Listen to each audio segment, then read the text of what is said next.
komentarnya ya.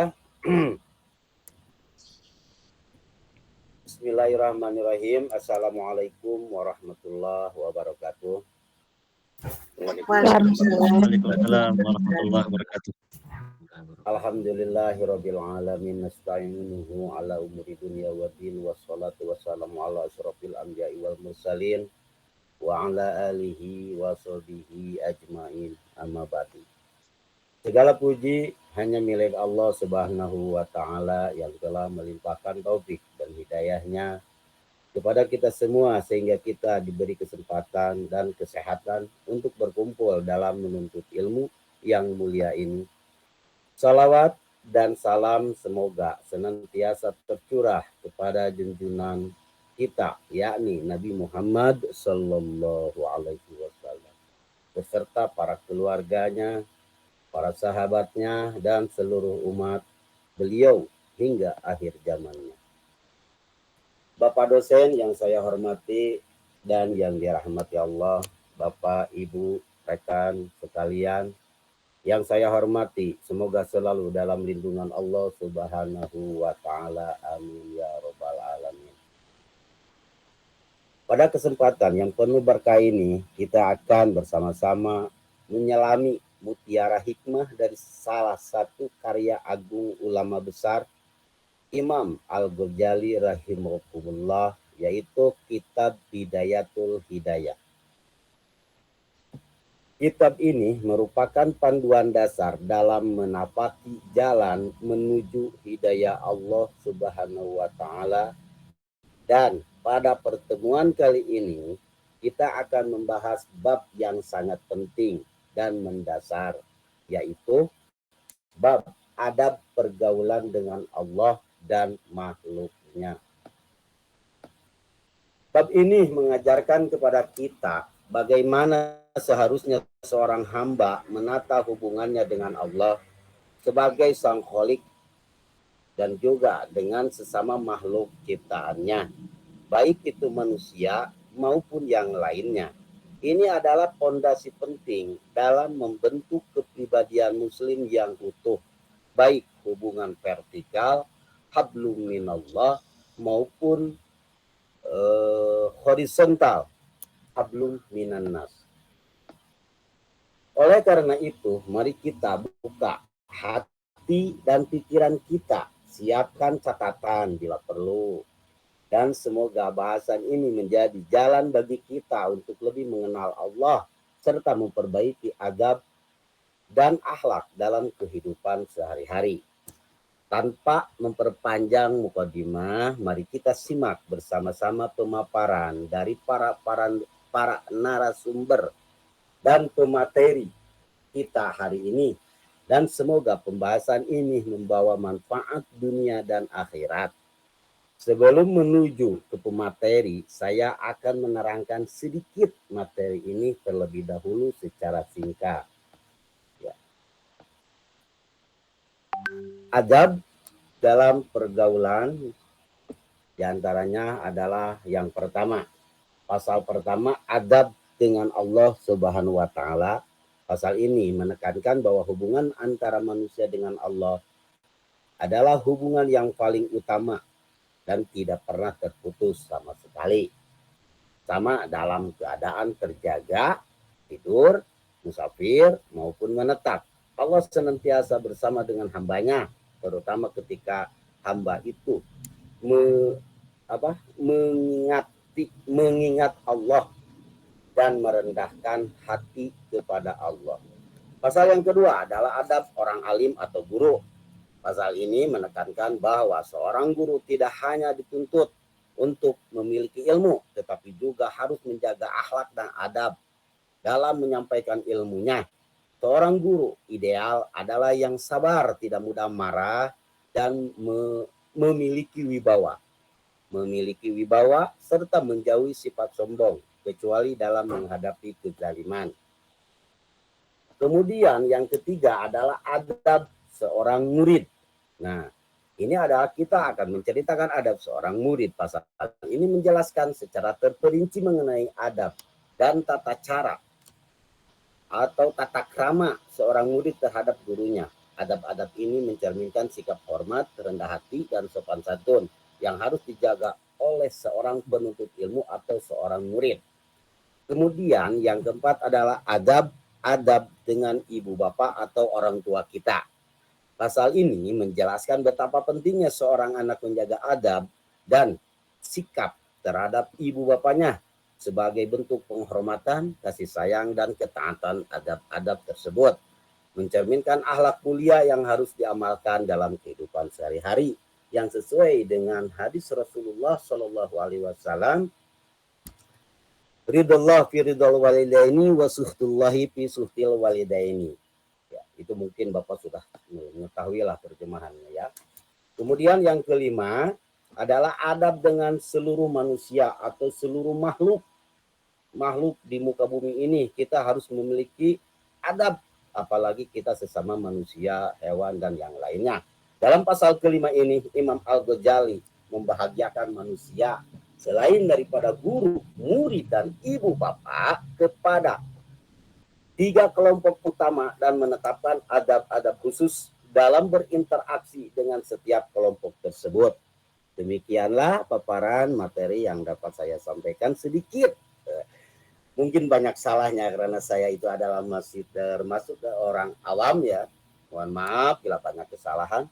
Dan lebih lengkapnya lagi saya persilahkan kepada pemateri pertama. Waktu dan kesempatan kami persilahkan dengan hormat Bapak Asru. Silakan.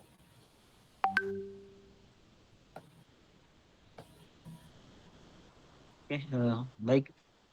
Bismillahirrahmanirrahim. Assalamualaikum warahmatullahi wabarakatuh. Waalaikumsalam warahmatullahi wabarakatuh. Alhamdulillah wassalatu wassalamu ala Rasulillah wa ala alihi wa sahbihi ajma'in. Amma ba'du. Alhamdulillah kesempatan kali ini Allah pertemukan kita untuk melanjutkan pelajaran kita pada siang hari ini. Oke, terima kasih ya, kami ucapkan kepada Bapak dosen dan teman-teman sekalian yang sempat hadir pada pertemuan kita kali ini. Oke, izinkan kami, saya Asrum Haslim Nur dari kelompok 3 akan membacakan presentasi kelompok kami tentang Al-Qismu Al-Thalith Al-Qawlu fi Adabis Suhbah wal Mu'asyarah Ma'al Khaliqi wal Khalqi. Bagian ketiga, pergaulan dengan Allah dan sesama makhluk. I'lam, qala al-musannif, i'lam anna sahibaka alladhi la yufariquka fi hadarika wa safarika wa naumika wa yaqazatika bal fi hayatika wa mautika huwa rabbuka wa maulaka wa sayyiduka wa khaliquka. Ketahuilah bahwa dalam keberadaanmu ini ada yang menemanimu, yang tidak pernah pisah denganmu, baik ketika engkau sedang berada di rumah, bepergian, tidur, atau ketika engkau terjaga, bahkan selama engkau hidup dan mati, dia itu adalah Tuhanmu, penolong dan penciptamu. Setiap engkau menyebutnya, pasti dia ada bersamamu.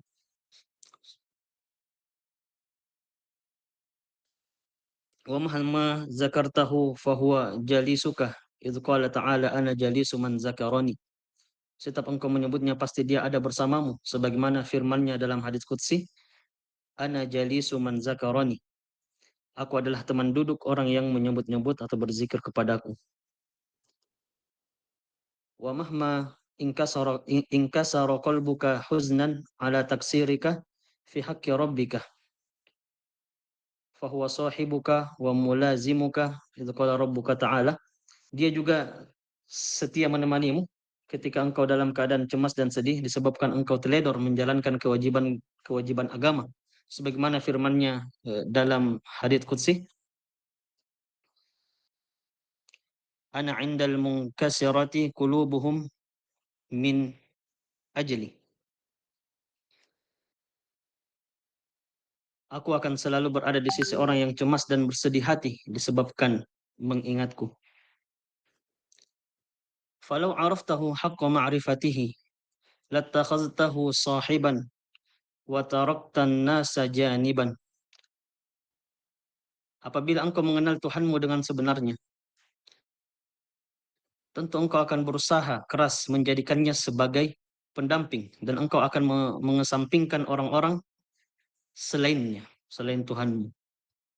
Fa illam taqdir ala dzalika fi jami'i awqatika fa iyyaka an tukhalliya laylaka wa naharaka an waqtin takhlu fihi bi maulaka wa tataladzadzu bi munajatihi. Apabila engkau tidak mampu berbuat demikian setiap waktu, maka luangkanlah sebagian waktumu di siang hari atau di malam hari, khusus untuk bermunajat kepada Tuhanmu.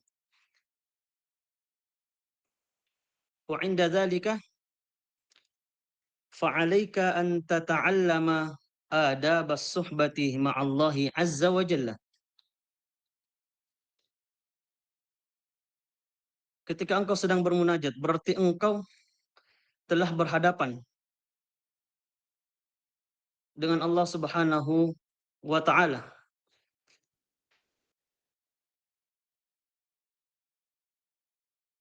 Karena itu, engkau wajib mempelajari tata cara dan kesopanan bergaul dengannya. Wa adabuha, dan tata cara itu ialah itrakut torfi, menundukkan kepala. Wa jam'u al-hammi, merendahkan pandangan. Wa dawamus somti, penuh konsentrasi. Wa sukunul jawarih, selalu berdiam. Wa mubadaratu al-amri, mendiamkan anggota fisik. Wajtinabu an-nahyi wa qillatul i'tiradi 'alal qadari wa dawamuz zikri wa mulazamatul fikri wa itharul haqqi wal iyasu minal khalqi wal khudu'u tahtal haibati wal inkisaru tahtal haya'i.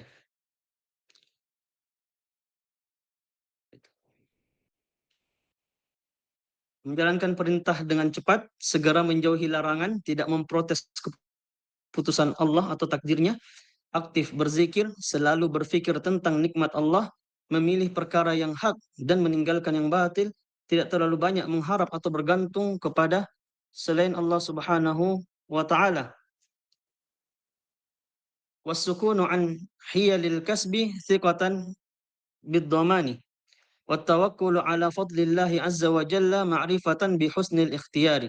Tidak terpengaruh oleh segala macam pola bekerja karena telah percaya dengan jaminan Allah, pasrah kepada anugerah Allah dengan tanpa meninggalkan usaha yang baik. Wa hadza kulluhu yanbaghi an yakuna syi'araka fi jami'i lailika wa naharika fa innahu adabus suhbati ma'a sahibin la yufariquka wal khalqu kulluhum yufariqunaka fi ba'di awqatika. Itulah semua tata cara atau kesopanan yang harus engkau jadikan syiarmu di sepanjang malam dan hari dalam bergaul dengan Tuhan yang menemanimu, yang tidak pernah pisah denganmu di saat orang-orang meninggalkanmu.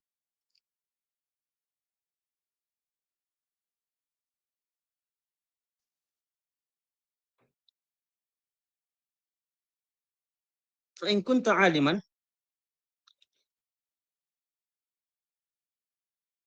apabila engkau menjadi seorang yang berilmu atau guru, fa adabul alimi,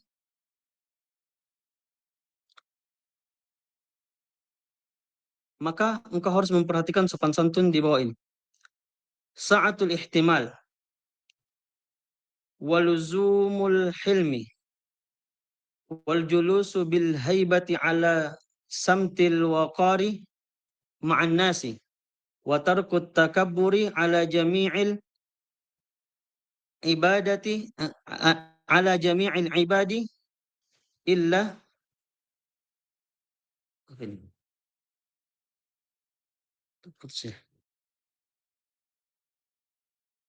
illa ala az-zalamah zajran lahum 'anil zulmi wa itharut tawadu'i fil mahafili wal majalisi wa tarkul hazli wad du'abati war rifqu bil muta'allimi wat ta'anni bil muta'ajrifi wa islahu al balidi bi husni al irsyadi wa tarkul haradi alaihi wa tarkul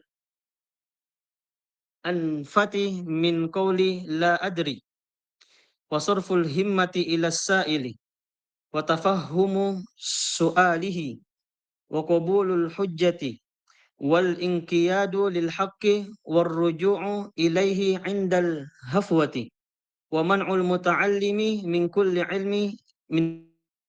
ilmin yadurruhu wa zajruhu an ayyurida bil ilmi nafi' ghaira wajhillahi ta'ala wa saddul muta'allimi an ayyashtagila bi fardil kifayati qabla al faragi min fardil aini wa fardu ainihi islahu zahirihi wa batinihi bit taqwa wa mu'akhazatuhu nafsahu awalan bit taqwa liyaqtadiyal muta'allimu awalan bi a'malihi wa yastafida thaniyan min aqwalihi. Maka engkau harus memperhatikan sopan santun di bawah ini. Yang pertama, bertanggung jawab, kemudian sabar, kemudian duduk tenang, penuh wibawa, tidak sombong terhadap semua orang, kecuali kepada orang yang zalim dengan tujuan untuk menghentikan kezalimannya. Kemudian mengutamakan bersikap tawadhu di majelis-majelis pertemuan. Tidak suka bergurau atau bercanda, ramah terhadap para pelajar atau murid, teliti dan setia mengawasi anak yang nakal, setia membimbing anak yang bebal, tidak gampang marah kepada murid yang bebal atau lambat pemikirannya, tidak malu berkata, saya tidak tahu ketika ditanya persoalan yang memang belum ditekuninya.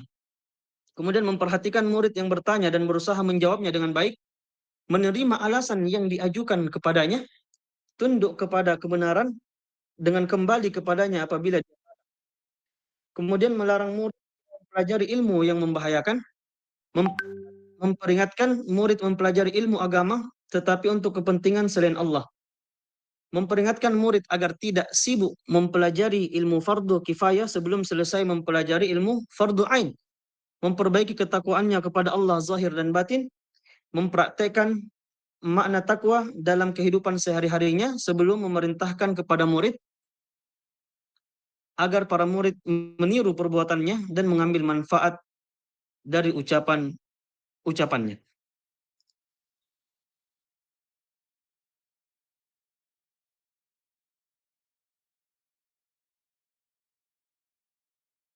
Oke, mungkin itu saja dari saya. Selanjutnya saya serahkan kepada Pak Khairul.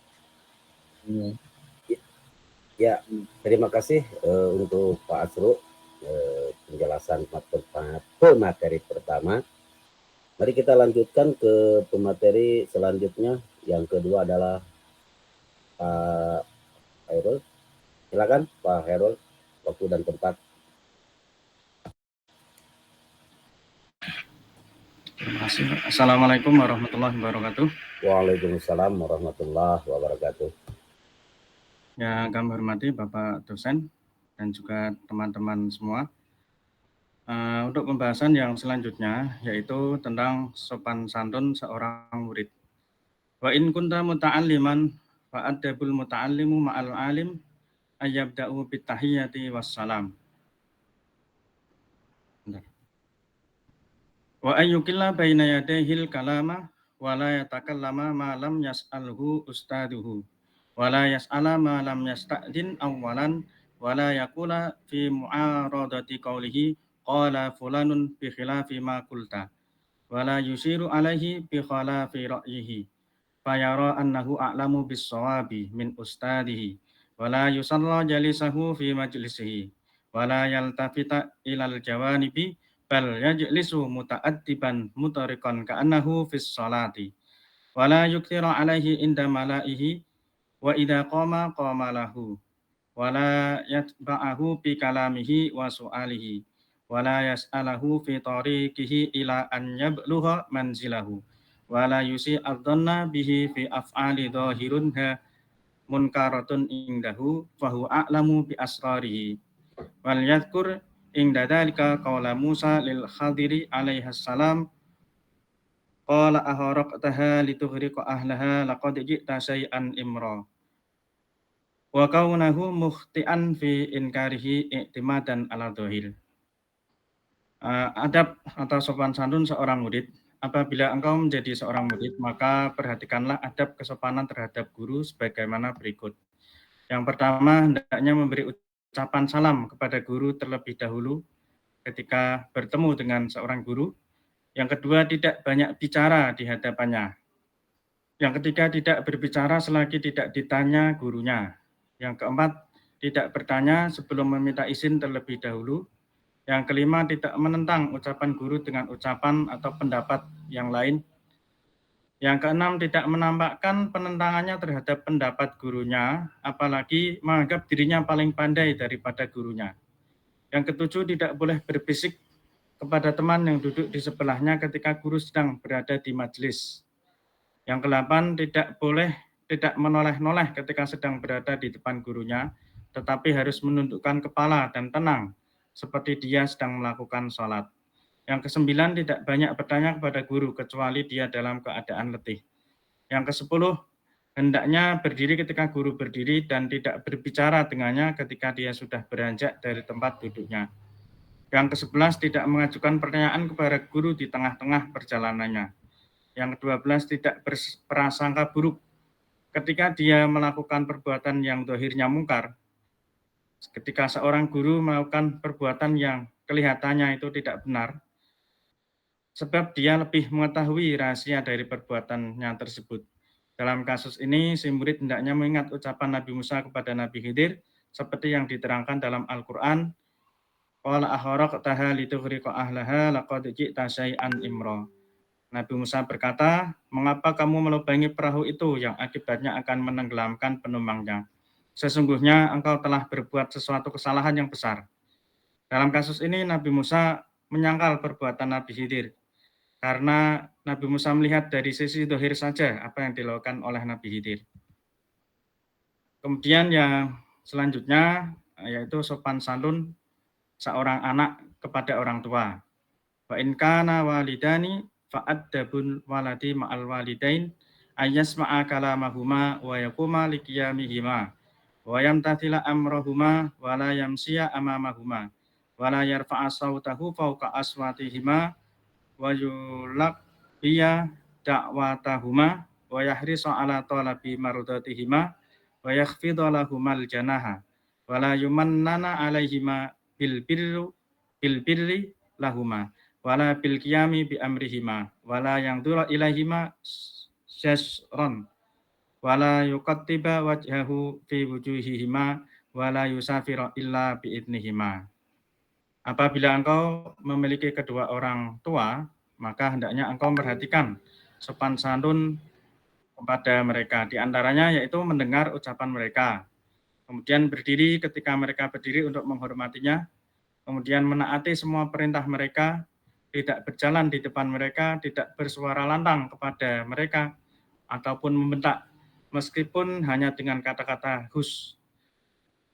Memenuhi panggilannya, bersuara menyenangkan hati mereka, bersikap ramah, tawaduk terhadap mereka, tidak boleh mengungkit kebaikannya yang telah diberikan kepada mereka, tidak boleh melirik kepada mereka atau menyinggung perasaannya, tidak boleh bermuka masam atau cemberut di hadapan mereka, tidak melakukan bepergian kecuali dengan izin mereka. Kemudian yang selanjutnya tentang sopan santun atau tata cara pergaulan dengan orang awam. Wa'lam annan nasa ba'daha ulai fi haqqika salah satu aksamin.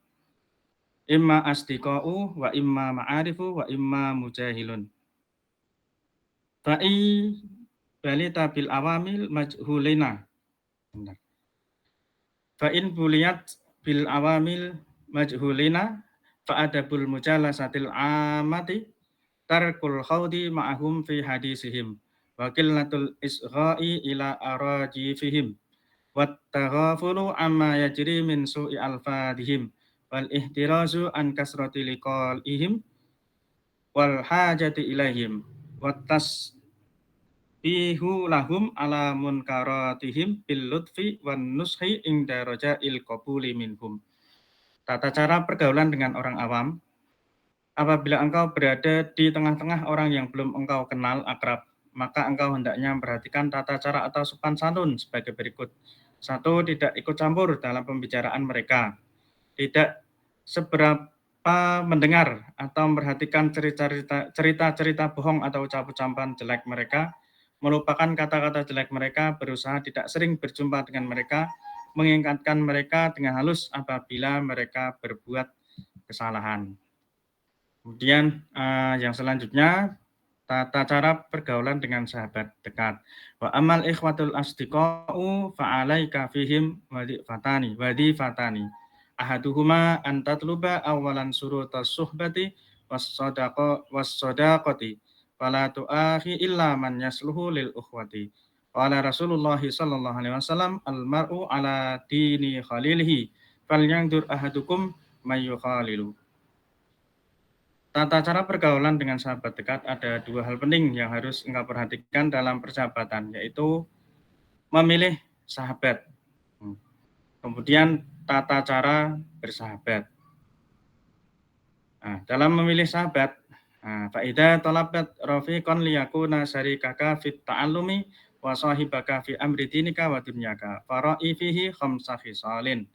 Dalam memilih sahabat, sebelum engkau bergaul dengan sahabat, maka engkau harus memperhatikan syarat-syarat bersahabat dan berteman. Tidak sembarang orang bisa engkau jadikan teman.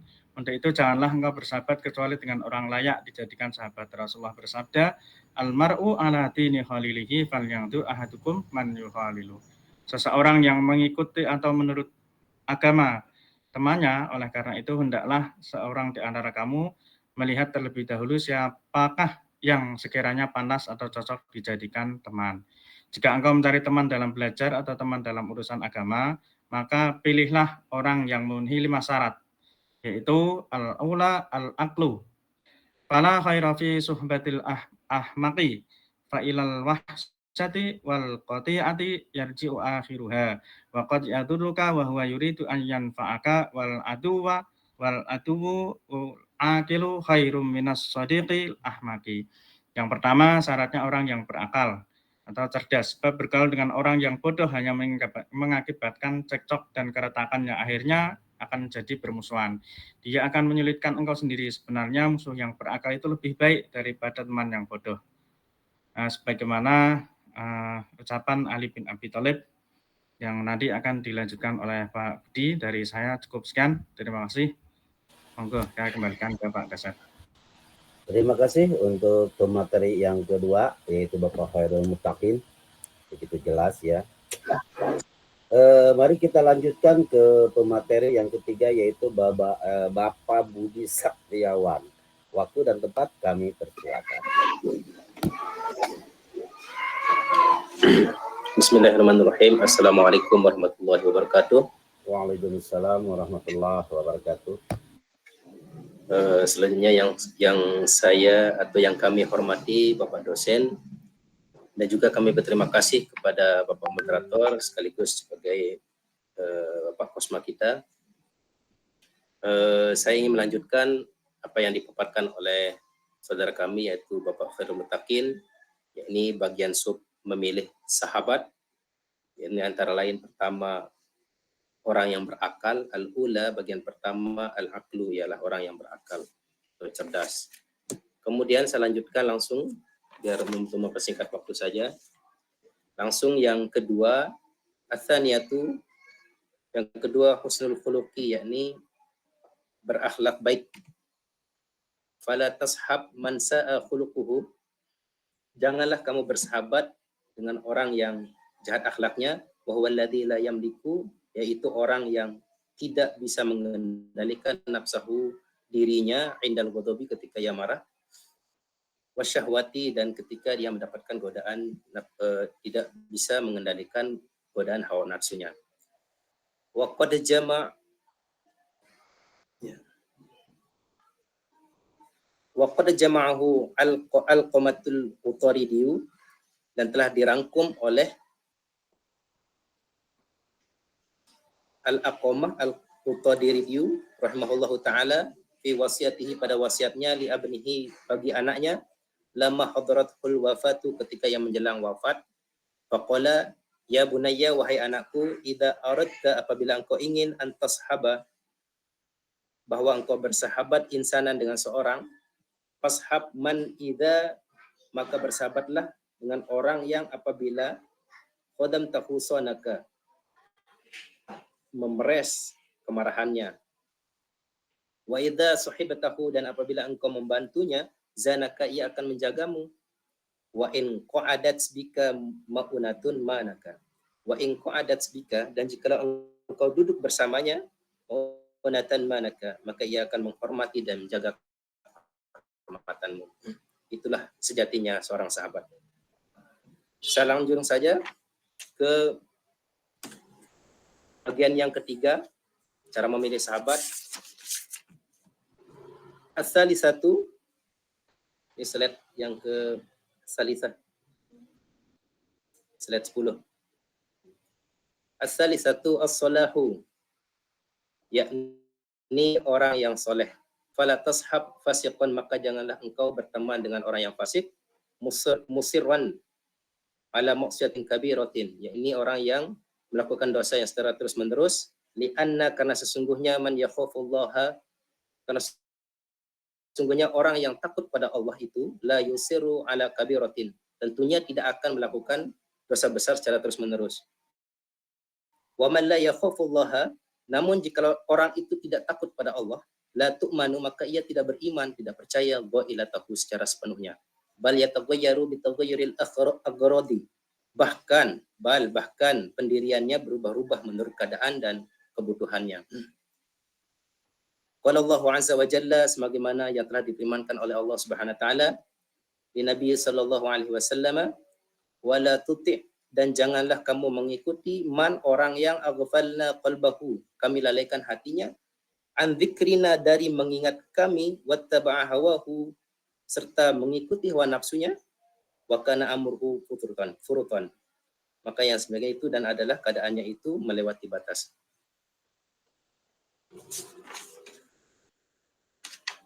Langsung saja ke ar-rabi'atu al-hirsu, slide selanjutnya. Ar-rabi'atu, yang keempat, memilih teman itu al-hirsu, yang sampai dia itu rakus terhadap dunia. Fala tashab harisan, maka jangan engkau berteman dengan orang yang rakus. Alat dunia, atas dunia. Fasuhbatu, maka berteman al-harisi, dengan orang yang rakus, alat dunia, atas dunia. Summun qatilun, itu adalah racun yang ganas. Li'anna tiba'a, karena sesungguhnya tabiat manusia itu majbulatun ala tasyabbuhi, yakni cenderung meniru, ya, wal iqtidali, dan mengikuti tren-tren. Balit taba'u yasriqu min at-taba'i min haitsu la tadri, bahkan kerakusan itu bisa menyusup dalam hatinya tanpa terasa. Pamujalasatul haris, maka bersahabat dengan orang yang rakus itu, tazidu fi hirsika, membuatmu ikut rakus dalam urusan akhirat. Pemujalasatu, maka bersahabat az-zahidi, dengan orang yang zuhud di dunia, terhadap dunia, tazidu fi zuhdika, maka kita itu akan terkena imbas zuhud kita dengan dunia. Al-khamisatu, dan yang bagian yang kelima dalam memilih teman itu, as-sidqu, yakni kejujuran. Fala tashab kadzaban, maka jangan engkau bersahabat dengan orang yang dusta. Fa innaka minhu ala gururin, fa innaka, maka sesungguhnya ia akan menipumu.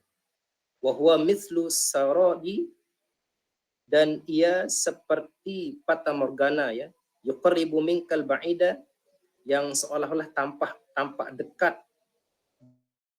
dari kejauhan, wa yub'idu minkal qarib, ya itu tuh jauh, kelihatannya dekat, tapi aslinya itu udah jauh. Wala'allaka tad'aduj ijtima'a hadhil khisali.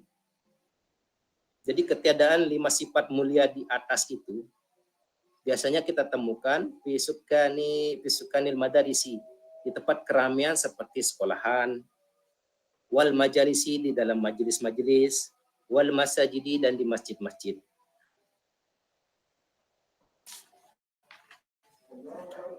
Lanjut saja biar cepat. Slide yang selanjutnya. Wan nasu salasatun. Manusia itu dibagi menjadi 3. Ahaduhum, pertama, mathalul ghidai, seperti makanan pokok. La yustaghna anhu, tentu tidak bisa ditinggalkan makanan pokok itu. Wal akharu, dan yang kedua, mathalul dawai, seumpama obat, sebuah obat, yuhtaju, engkau membutuhkannya, ilahi, terhadapnya, fi waqti duna waqtin, ketika waktu tertentu saja. Wathalithu, dan yang ketiga, bagian manusia itu adalah mathalud da'i, seumpama seperti sebuah penyakit. La yuhtaju ilaihi qatun, tidak dibutuhkan atau selalu dihindari. Walakinnal abda,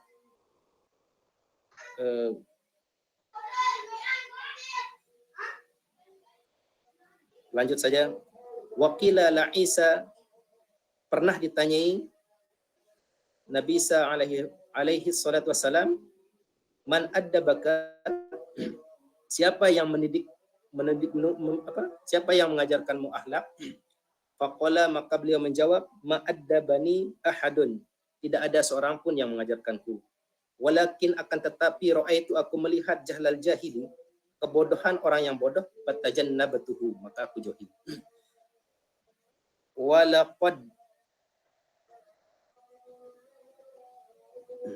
Walaqad sadaqa ala nabiyyina, dan benar sekali apa yang diutarakan, yang dikatakan oleh Nabi kita, Nabi Muhammad sallallahu alaihi wasallam, walawajtanaban nasa, seandainya manusia itu menjauhi ma yakrahunahu, apa yang mereka benci, min ghairihim, dari orang lain, lakamulat, niscaya sempurnalah, adabuhum, adab mereka, wastaghnau anil muaddibi, maka tak perlu mereka itu mendapatkan pendidikan lagi. Wallahu a'lamu bishawab. Sekian, terima kasih Bapak Moderator. Selanjutnya kami serahkan kepada Bina. Terima kasih untuk Bapak Budi, begitu rinci dan jelasnya. Masya Allah, terasa hidup di pondok lagi pendengaran dari paparan Pak Budi. Untuk mempersingkat waktu, kita lanjutkan pemateri yang keempat, yaitu Mbak Gina. Waktu dan tempat kami persilahkan. Baik, terima kasih pada Chef Moderator. Saya izin melanjutkan materi. Baik, setelah kita mengetahui tata cara memilih teman, maka sebaiknya kita mengetahui hak-hak persahabatan. Kenapa? Karena ketika kita terjalin persahabatan, maka wajib hukumnya mengetahui hak-hak dan kewajiban persahabatan. Sabda Rasulullah, ma min sahibin, tidak ada seorang sahabat pun yashabu sahiban, bersahabat dengan seseorang, walau sa'atan, walaupun hanya satu saat, min naharin, dari satu siang. Maksudnya, tidak ada seseorang tuh bersahabat, lalu bertemu biarpun hanya satu saat, illa wasu ilu an suhbatihi, kecuali akan ditanya tentang persahabatan tersebut. Hal aku mafiha hakullahi ta'ala, apakah di dalam persahabatan yang hanya bertemu sesaat itu dia telah menjalankan atau menyampaikan hak-hak Allah, maksudnya melaksanakan hak dan kewajiban dalam persahabatan, am adoah, atau menyanyiakan. Maksudnya apa? Kata Nabi begini, itulah persahabatan, dia akan selalu mementingkan satu sama lain. Mastohaba asnani qotun, tidak bersahabat dua orang sama sekali ila wa kana ahabbuhuma ilallah, kecuali yang sangat dicintai oleh Allah dari keduanya adalah arfaqohuma bisahibihi, yang paling lembut dan kasih dengan sahabatnya. Jadi jika ada dua orang yang bersahabat, yang paling dekat dengan Allah tuh bukan yang banyak ilmunya, bukan. Bahkan bukan yang banyak ruku sujudnya. Akan tetapi ternyata yang paling lembut dan baik dengan sahabatnya. Itulah persahabatan yang sesungguhnya. Oke, selanjutnya fa'ada busuhbati. Adapun tata krama bersahabat adalah al-isa rubil mali, mendahulukan sahabatnya di dalam urusan dunia, bukan mementingkan diri sendiri. Artinya begini, bukan kita berkata kepada sahabat kita, kamu harus ngerti kalau bersahabat itu kamu harus mementingkan sahabat kamu, misalnya begitu. Hal ini sudah salah. Berarti dia tidak mementingkan sahabatnya. Misalnya nasihati kawannya, kamu ngerti gak bersahabat? Kata Imam Ghazali juga berkata hendak dan sebagainya. Malah kita mengkaji kitabnya dan kita mengamalkannya.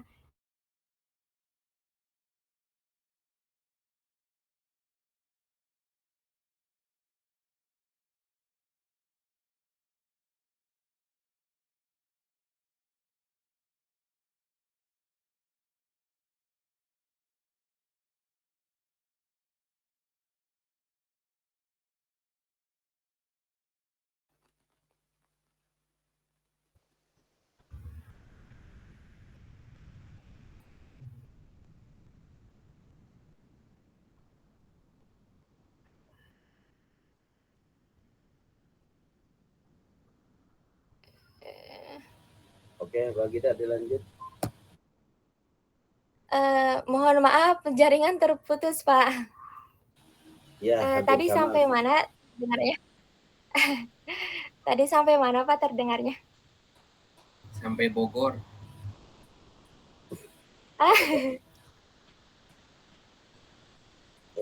Tadi Mengutamakan teman. Ada Iya, tata krama teman. tata Mengutamakan krama teman. bersahabat ya. Oke. Mohon maaf Bapak, izin Bapak Ibu. Oke, kembali lagi. Tata krama yang pertama yaitu al-isaru bil mali, mendahulukan sahabat di dalam urusan dunia, bukan mementingkan diri sendiri, begitu ya. Oke.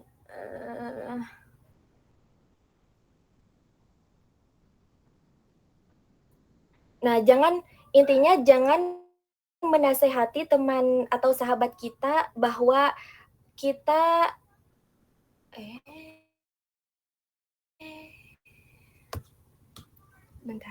bahwa kita harus mementingkan sahabat di atas kepentingan diri kita sendiri, begitu. Nah, kalau masih membicarakan seperti itu, berarti kita tidak bersahabat dengan dia. Kalau emang kita bersahabat, jangan mikirin apa yang diberikan sahabat kita kepada kita, tapi kita harus berpikir apa yang telah kita berikan kepada sahabat kita, begitu.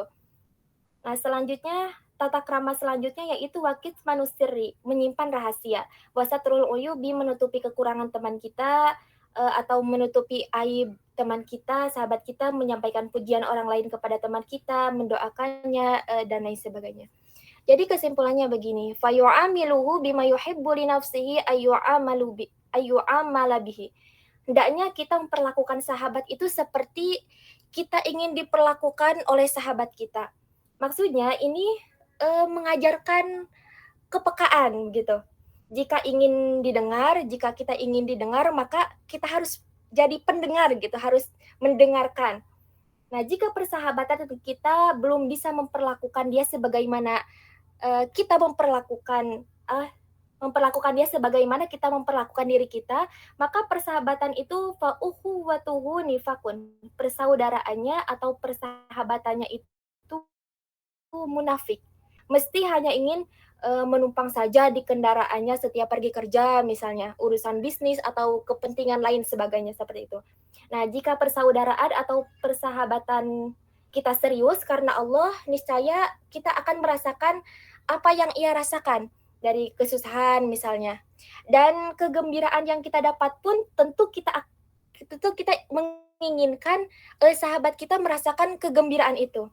Istilahnya seia sekata, sehati dan serasa seperti itu. Oke, selanjutnya al-qismus salis wahwal mu'arif. Adapun kelompok orang yang ketiga yaitu orang yang kita kenal, bukan sahabat dekat, bukan kerabat, kita hanya sekedar tahu saja bahwa dia si Fulan, dia si Umar, dia si Zaid, tapi kita tidak terjalin hubungan yang spesial atau persaudaraan yang spesial seperti sahabat. Tidak, hanya kita tahu bahwa dia itu dan dia juga tahu bahwa nama kita begitu. Nah, itu yang dinamakan ma'arif. Nah, ini harus waspada sekali. Fa innaka la taras syarra illa mimman ta'rifuhu. Sebab yang namanya kejelekan itu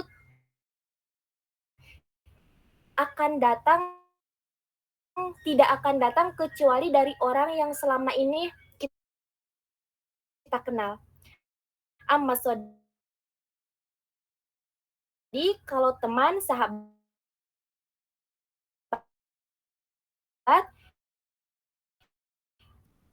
seperti tadi, dia akan membantumu.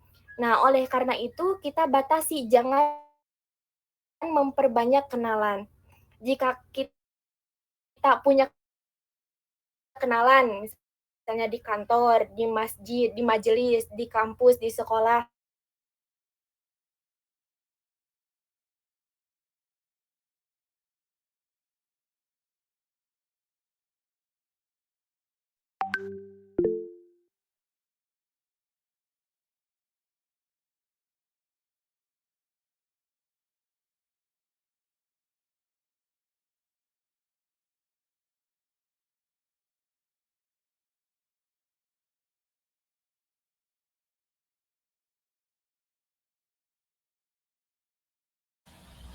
Gimana Banda? Mbak Gina, bisa dilanjut?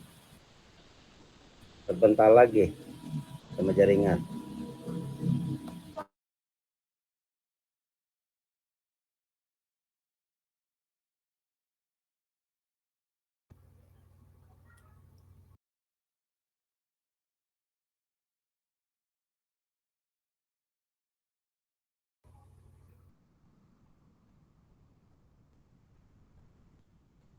Ya, terdengar. Silakan lanjut. Tadi menjadi teman di masjid, di madrasah, di sekolah. Lanjut. Oke. Ketika kita punya kenalan di sekolah, misalnya di majelis, di kampus, maka adabnya seperti ini. Fayajibu, maka wajib, harus bagimu alla tastasghir minhum ahadan. Jangan kau anggap remeh siapapun dari mereka. Artinya kita harus waspada.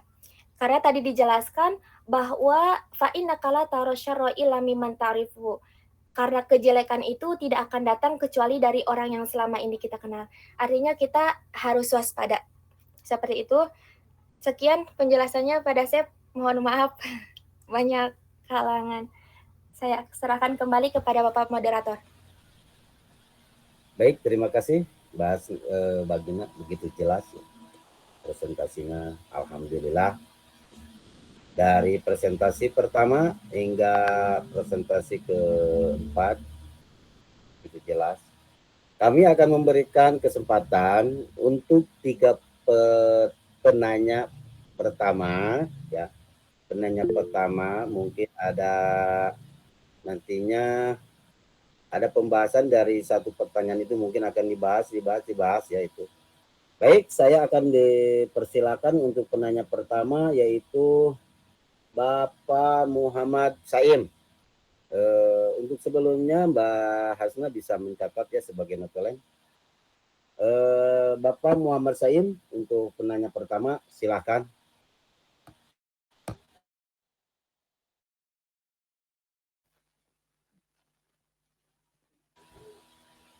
Bapak Muhammad Saim, silakan untuk menanya.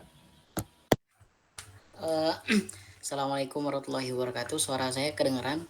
Waalaikumsalam warahmatullahi wabarakatuh. Alhamdulillah kedengaran jelas Ustaz.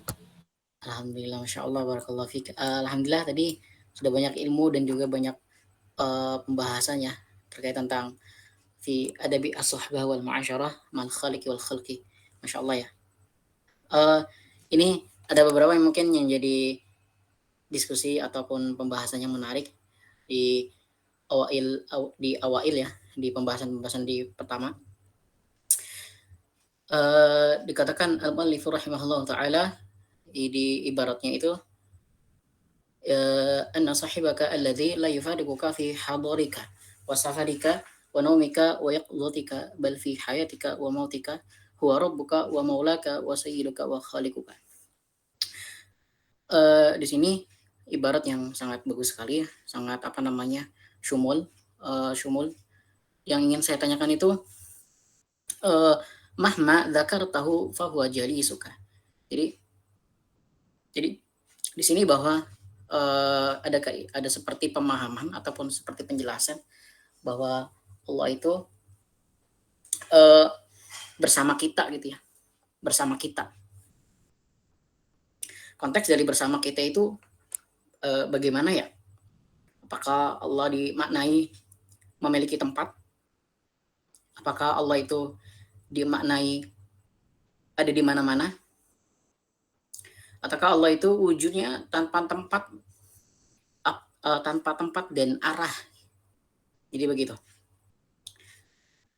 Jadi posisi Allah atau Al-Khaliq itu berada di mana? Kita tahu bahwa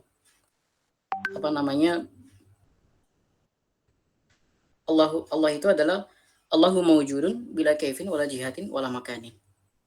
Itu yang saya ingin tanyakan, terutama tadi yang bagian ini ya, bagian fakrah ini yang di awal itu, Ustadz Asur kalau tidak salah. Barakallahu fiik. Mohon penjelasan dan tanggapannya. Baik, terima kasih Ustadz Daim. Dari pertanyaannya yaitu menanyakan tentang Allah itu di mana, begitu ya Ustadz. Silakan untuk pemateri pertama Pak Asru. Tadi Pak Asru itu izin untuk ke masjid dulu katanya. Mungkin untuk pertanyaan pertama itu bisa dijawab oleh Pak Budi atau Pak Khairul. Gimana? Mohon izin bisa dikumpulkan saja dulu. Oh, dikumpulkan dulu. Boleh. Berarti sekarang akan memberi kesempatan pertanyaan kedua. Baik. Pak Ali, pertanyaan yang kedua Pak Ali, kemudian yang ketiga adalah Pak Irfan ya nanti. Pak Ali, silakan mau menanyakan. Bismillahirrahmanirrahim. Assalamualaikum warahmatullahi wabarakatuh. Waalaikumsalam warahmatullahi wabarakatuh. Terima kasih saya sampaikan kepada Bapak Moderator, Bapak Kosma, dan juga sahabat-sahabat yang lainnya. Di sini saya ingin bertanya tentang kehidupan saya di daerah Bali.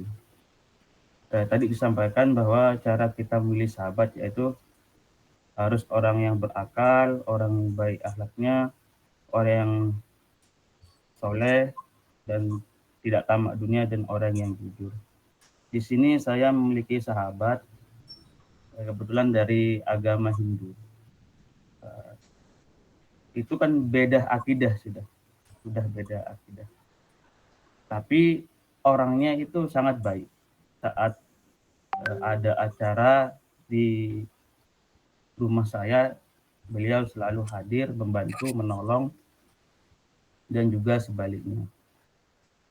Bagaimana tanggapan tentang persahabatan ini saya menurut kitab Bidayatul Hidayah? Itu pertanyaan saya. Terima kasih. Assalamualaikum warahmatullahi wabarakatuh. Waalaikumsalam warahmatullahi wabarakatuh. Baik Pak Ali, terima kasih untuk pertanyaannya ya tentang sahabat yang nanti akan dijelaskan oleh pemateri keempat ya bagi Nata. Kemudian kami persilakan untuk penanya yang ketiga yaitu Pak Irfan. Monggo. kasih Pak Cecep atas waktunya. Ini saya tanyakan dari terkait materi ini, dari tadi kan istilah-istilah yang kalau di tentang isu itu dunia kayak tadi kalau misalkan seorang ini harus memiliki jangan sampai orientasi dalam belajar itu dunia, kemudian tadi juga dalam tugas harus dalam urusan dunia harus mendahulukan teman gitu. Nah, yang ingin saya tanyakan sebenarnya pengertian dari dunia menurut para ahli tasawuf itu seperti apa gitu. Itu aja Pak Cecep. Terima kasih. Mohon maaf saya on cam ini soalnya lagi di luar. Terima kasih. Ya, baik, terima kasih untuk Pak Irfan untuk penanya ketiga. Mungkin dari pertanyaan 1, 2, dan ketiga bisa dijawab langsung. Yang pertama oleh Pak Asrul. Pak Asrul mungkin sudah masuk. Silakan Pak Asrul.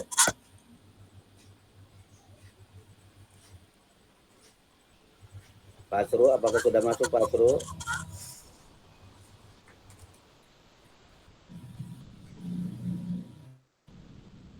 Atau penanya yang kedua dulu ya, sebelum menunggu Pak Asrul masuk. Penanya kedua tadi.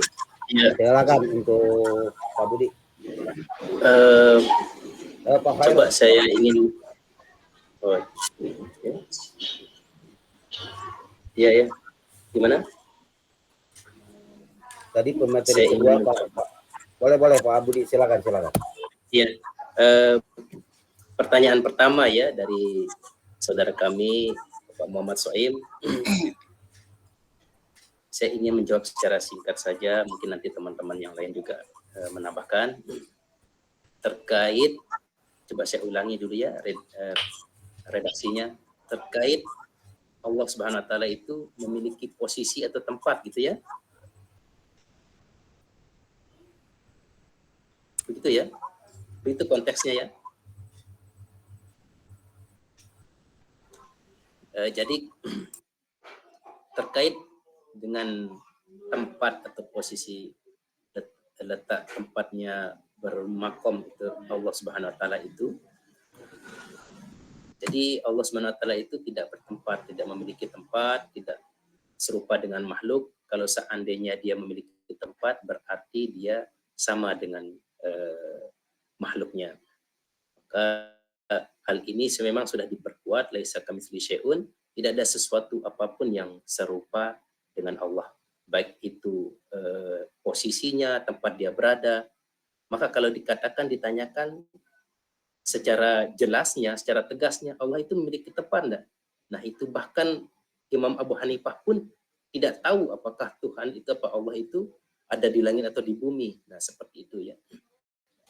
Jadi kalau kita secara akal saja berpikir, suatu contoh analogi ya, seandainya kalau kita ditanya sama orang luaran sana, orang-orang non-muslim, apa ini orang Islam kok tidak nampak yang disembah, nah, gitu kan? Jadi pertanyaan itu adalah simpel, bisa dijawab dengan kalau seandainya, ini analogi saja ya, kalau seandainya kita merasakan kopi ya, sebuah kopi ya, kita merasakan nikmatnya sebuah kopi itu ada rasa manisnya kan. Nah, kemudian di dalam kopi itu terdapat manis. Kalau kita bisa tunjukkan di mana letak gulanya itu, tentunya kita tidak akan bisa. Contoh yang lain juga analogi, manusia itu kan memiliki akal. Nah, jadi akal itu kira-kira kalau ditunjukkan akal itu posisinya di mana? Nah, itu tentunya kita tidak bisa menunjukkan secara zahirnya. Nah, ini adalah ibarat-ibarat yang bisa dianalogikan untuk mematahkan pendapat daripada orang di luar sana. Terkait hal ini,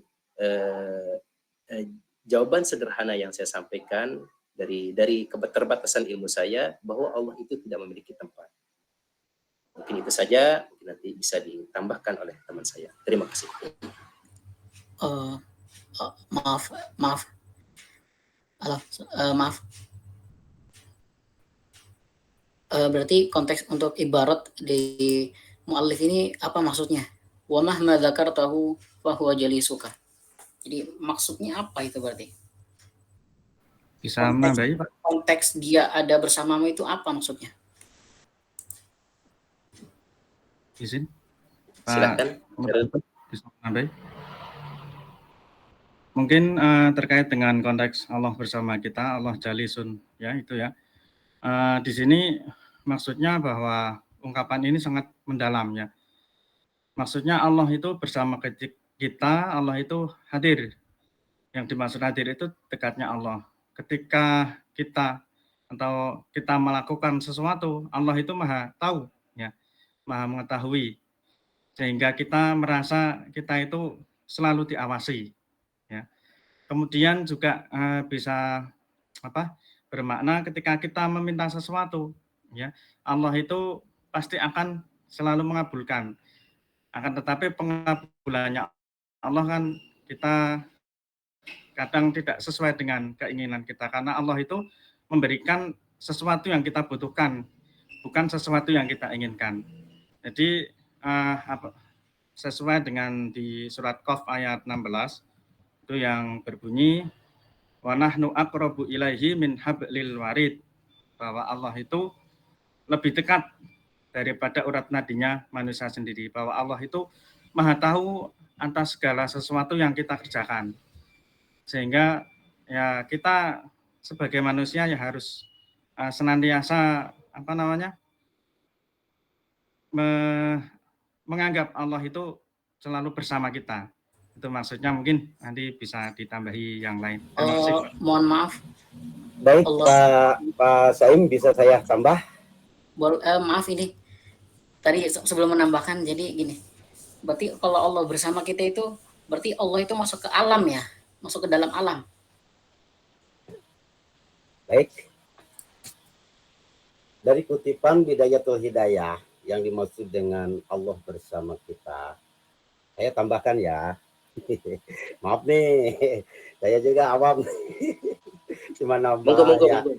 Kita tukar ilmu lah sedikit ya. Ya, silakan Pak dosen. Ya. Jadi kutipan dari Bidayatul Hidayah yang dimaksud dengan Allah bersama kita itu, dan kita itu dalam kitab Bidayah ini menerangkan tentang persahabatan. Jadi di sini ketahuilah bahwa sahabatmu yang tidak akan pernah terpisah darimu, baik engkau tinggal di kampung atau bepergian, saat tidur, mau dimanapun kita berada, Allah tidak akan pernah meninggalkan kita. Itu yang dimaksud ya dari kutipan Bidayatul Hidayah. Jadi makna konteksnya ma'iyah atau kebersamaan Allah bersama hambanya, bukan secara fisik ataupun bertempat dimanapun, tetapi dengan ilmunya, ma'iyah ilmiah, Allah tahu dan melihat segalanya dengan pertolongan dan penjagaannya. Ma'iyah khususnya ya, khusus bagi orang-orang yang bertakwa. Mungkin itu tambah dari saya, Pak Saim. Terima kasih. Yang lain mau nambah? Izin menambahkan.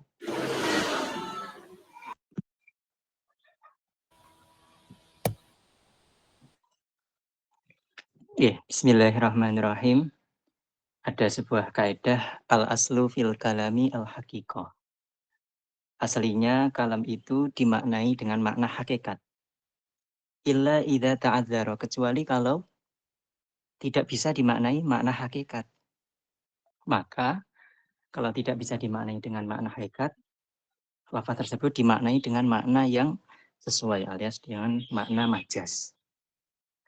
Nah, dalam kata-kata jalisuka itu kan kalau secara bahasa artinya teman duduk atau teman dekat.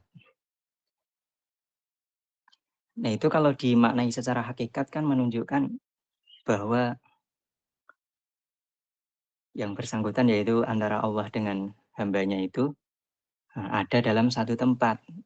Nah, kalau dimaknai dengan makna hakikat ini tentu bertabrakan dengan akal, karena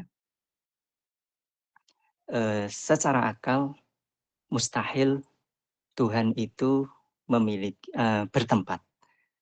Karena Tuhanlah yang menciptakan tempat, maka bagaimana mungkin Tuhan bertempat? Jadi lafaz jali suka di sini dimaknai dengan makna majas, yang maknanya tadi telah dijelaskan detail oleh Pak Kosma, itu Pak Dasep. Sekian dari saya. Mohon maaf kalau ada kesalahan. Terima kasih Mas Ridwan. Gimana Pak Ustadz Saim? Ya, bagus, puas. Saya tunggu jawaban seperti itu. Jadi balagia ya. Jadi konteks balagia di dalam kitab Al-Mu'allif ini ada beberapa konteks balagia. Ya, Ya. makasih, Masya Allah. Jazakallah khair. Ya. Barakallahu fiik. Ya, alhamdulillah. Kita lanjut ke pertanyaan yang kedua dari Pak Ali tadi ya, Pak Ali. Silakan untuk pemateri. Apa tadi pertanyaannya? Coba Bagaimana? Hasna dibacakan pertanyaannya dari Pak Ali, Hasna.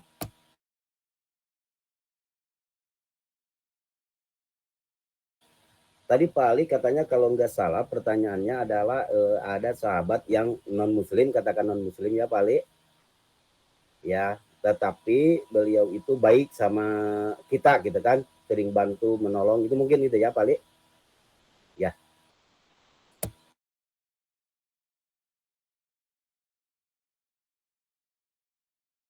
Coba bisa diulang Pak Ali. Coba bisa diulang.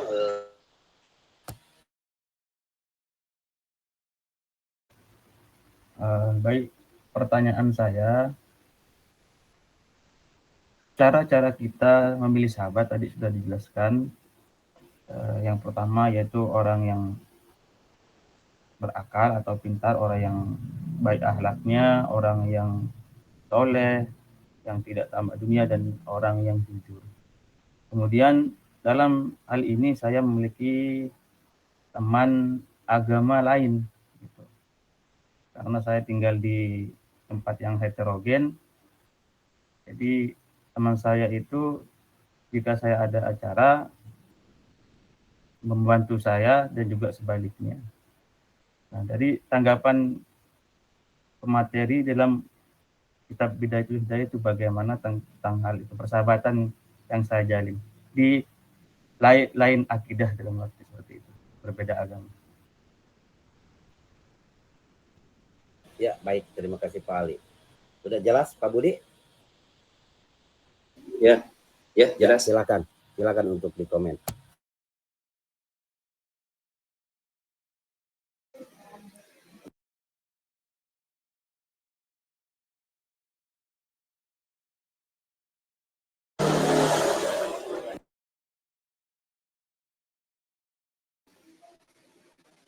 Silakan Pak Khairul.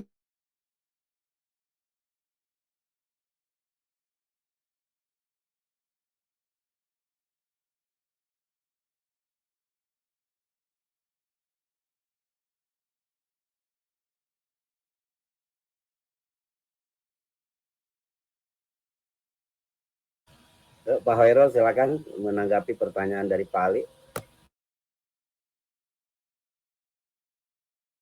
Sedikit menanggapi Pak, terkait dengan syarat-syarat memilih sahabat. Tadi kan disampaikan ya bahwa di dalam kitab Bidayatul Hidayah ini, dalam kitab Mencari Sahabat itu kita memilih ada 5 syarat yang harus dipenuhi, yaitu orang yang berakal, kemudian baik akhlaknya, orang yang soleh, kemudian tidak rakus dengan harta, dan orang yang jujur. Nah ini kalau menurut kitab Bidayatul Hidayah ini ya. Akan tetapi dalam prakteknya kita sebagai umat beragama ya, sebagai makhluk sosial, ya kita tidak mungkin terutama di wilayahnya Pak Ali itu kan perbedaan agamanya sangat kental ya, dari agama Islam, Hindu. Nah, oleh karena itu ya kita tetap menghormati mereka, tetap bersahabat dengan mereka. Seperti Nabi Muhammad SAW sendiri dulu ketika di Madinah, beliau juga bersahabat dengan kaum Yahudi dan kaum Nasrani. Akan tetapi tetap ada batasan-batasannya, bahwa ketika kita bersahabat dengan orang yang beda agama, ya kita tentunya harus menjaga batasan terutama dalam hal akidah ya, keyakinan bahwa ketika kita beda agama ya kita batasi ya seperti dalam Al-Qur'an itu lakum dinukum waliyadin ya. Jadi untukmu agamamu, untukku agamaku. Jadi tetap kita enggak apa-apa karena kita sebagai makhluk sosial ya. Walaupun beda agama ya tetap kita bisa bersahabat. Ya, mungkin itu saja, mungkin yang nanti yang dari versi kitab aslinya bisa disampaikan oleh yang lain, Pak Ridwan atau siapa ya. Oke, terima kasih. Silakan yang mau menanggapi lagi, Pak Budi, silakan. Ya, baik. Terima kasih atas kesempatannya. Untuk bersahabat dengan orang yang non-Muslim, yang berbeda keyakinan dengan kita, tentunya itu sangat dianjurkan ya. Dianjurkan untuk kita berbuat baik. Itu intinya. Berbuat baik, berlaku adil kepadanya, menghormati. Tentunya tadi sudah disampaikan fondasinya lakum dinukum waliyadin oleh Pak Khairul. Nah, itu yang harus kita jaga. Kemudian dari segi orangnya sendiri, yang dalam hal ini katakan Mr. X, yang temannya Pak Ali Khopi, tentunya kita ada hal-hal yang kita jaga. Mana hal-hal yang kita jaga? Di sini, di dalam kitab Bidayatul Hidayah itu memang sudah disampaikan. Di slide berapa itu? Di bagian saya ini slide ke 10. Di sana disampaikan, saya bacakan sedikit saja ya. Wadzalika bi an ta'lama, bahwa ketahuilah annal ikhwata salasatun, jenis-jenis teman itu ada 3. Yang salah satunya wa akhun, dan saudara atau berteman, litasta'nisa bihi, karena keakraban pribadi lah istilahnya. Kalau seandainya kita itu berbeda agama tapi ini murni kita akrab lah sama teman ini. Itu apa yang harus kita lihat? Fala turai fihi illa salamata. Fala turai, maka jangan kita harapkan. Jangan kita mengharapkan padanya itu illa salamata, kecuali keselamatan. Keselamatan dari apa? Dari min khubthihi, dari kejahatannya, wasyarhi, dan dari bahaya lidahnya. Itu saja kita bentengi diri kita. Kalau seandainya dia mengucapkan hal-hal yang negatif, tentunya hal itu jangan sampai kita menirunya, itu kan. Itu yang diperingatkan kita dalam kitab Bidayatul Hidayah. Itu saja yang dari saya. Terima kasih. Mungkin nanti Ibu Gina yang bisa menambahkan atau teman-teman lain. Bu Gina, gimana Bu Gina? Boleh saya menambahkan sedikit lagi tentang persahabatan ini? Jadi mengambil dari Bidayatul Hidayah itu persahabatan. Jadi Imam Ghazali itu menekankan ya. Yang pertama itu adalah taat kepada Allah, menjauhkan maksiat, memiliki akhlak yang mulia, tidak cinta dunia secara berlebihan. Tetapi bukan berarti dilarang berbuat baik. Islam tetap menganjurkan untuk berbuat baik kepada semua manusia, termasuk non-muslim atau yang berbeda agama lah. Jadi selama tidak memusuhi agama, hal ini sesuai dengan firman Allah ya, yang terdapat dalam surat apa itu, Al-Mumtanah kalau nggak salah itu ayat 8. Allah tidak melarang kamu untuk berbuat baik dan berlaku adil terhadap orang yang tidak memerangimu karena agama dan tidak mengusirmu dari negerimu. Sesungguhnya Allah menyukai orang-orang yang berlaku adil. Jadi walaupun kita non-muslim, kalau berbuat baik kepada kita berarti itu tidak ada larangannya. Mungkin itu tambahan dari saya. Dari Mbak Gina silakan mau menambah.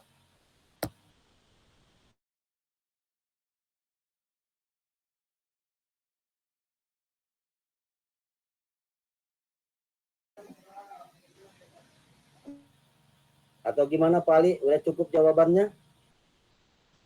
Sudah Pak Kasma, alhamdulillah. Terima kasih. Ya, baik. Terima kasih. Dan kita lanjut ke pertanyaan ketiga dari Pak Irfan ya. Silakan Mbak Hasna untuk membacakan pertanyaannya. Tadi mungkin lupa lagi. Mbak Hasna, silakan bacakan.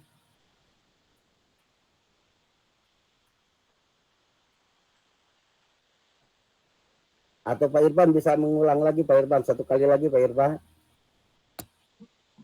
Ini saya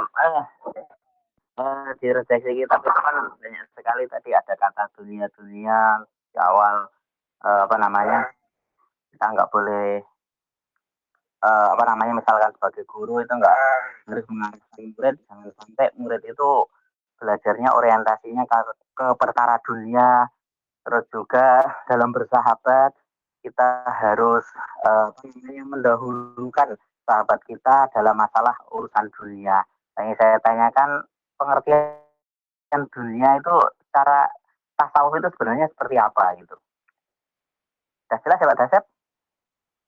Jadi pertanyaannya, pengertian dunia. Coba diulang. Ya, pengertian dunia menurut ilmu tasawuf. Ya itu, seperti itu. Ya Pak Irfan. Ya, betul Pak. Silakan. Ya silakan Pak Budi mau menanggapi.